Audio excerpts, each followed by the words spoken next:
मृत आत्माओं का वार्तालाप 13वां अंतिम भाग।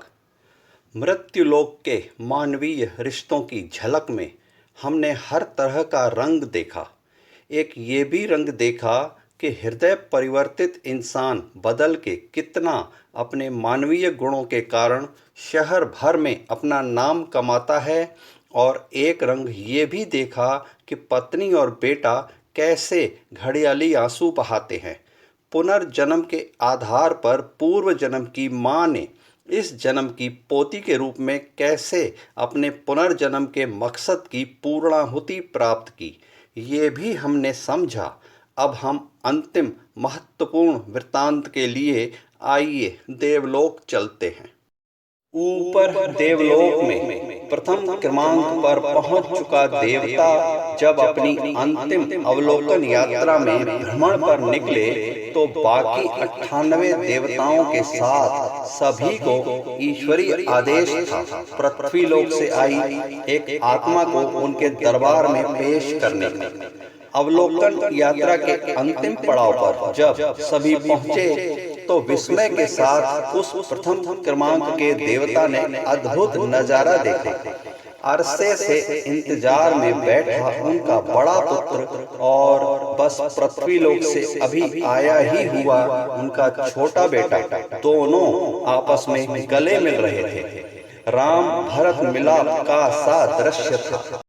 पृथ्वीलोक से आते ही छोटे भाई ने बड़े भाई के पैरों पर गिर के और नाक रगड़ के माफी मांगी थी और अपने आंतरिक बदलाव व पश्चाताप की संपूर्ण गाथा बड़े भाई से वर्णित कर दी थी। सवाल के रूप में भटकती आत्मा को जवाब के रूप में पश्चाताप की तपिश ने पिघला दिया था, और चूंकि डाकू वाल्मीकि अब संत वाल्मीकि के रूप में परिवर्तित होकर सामने था, सो बड़े भ्राता के मन से सारे गिले शिकवे पिघल के पानी पानी हो चुके थे।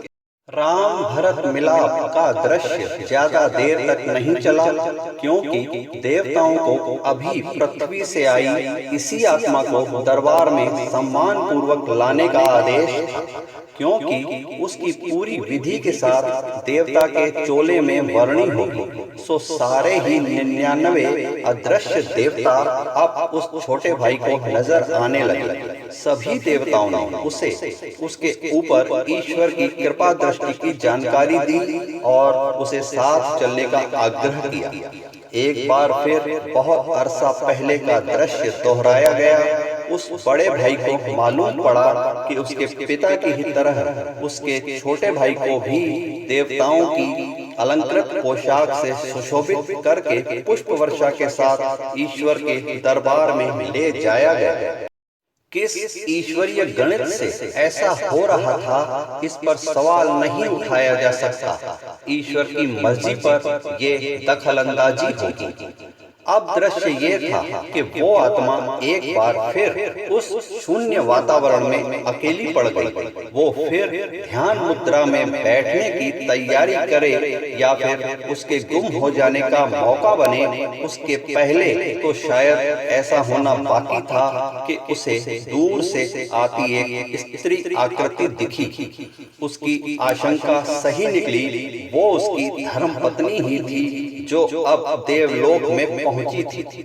धीमी धीमी चाल चलती हुई, विस्मय भरी निगाहों में अविश्वसनीय भाव लिए जब वो पास पहुंची तो एक रूह से दूसरी रूह के मिलन का अवर्णनीय माहौल बना। वो पृथ्वीलोक पर की श्रेष्ठ नारी थी जिसने हरियाणी खानदान से आकर केसवानी खानदान में खुद को संपूर्ण समाहित करके संपूर्ण समर्पण के साथ अपनी हर भूमिका को बखूबी निभाया था। तभी तो अपने पति के द्वारा उसने एक सिद्ध केसवानी का प्रमाण पत्र प्राप्त किया था। 13 दिन के काल्पनिक अलौकिक वृत्तांत के अंतिम दृश्य का साक्षी बनने के लिए आइए मेरे साथ ईश्वर के दरबार में चलते हैं, जहां अद्भुत नजारा था। देवता के रूप में 100वें क्रमांक पर शामिल हो रही आत्मा का प्रवेश समारंभ था। तो प्रथम क्रमांक के देवता का पूरे सम्मान के साथ विदाई समारोह था।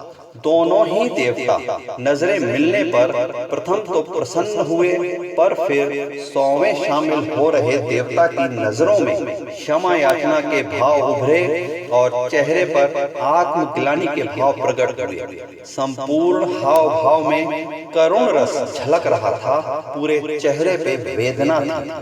परंतु प्रथम क्रमांक के विदा हो रहे देवता की आंखों में क्षमा भाव था और पूरी तरह से करुणा रस झलक रहा था। अंतिम दृश्य ये था कि प्रथम क्रमांक के देवता की आत्मा परमात्मा में विलीन होकर ईश्वर की गोद में समा गई।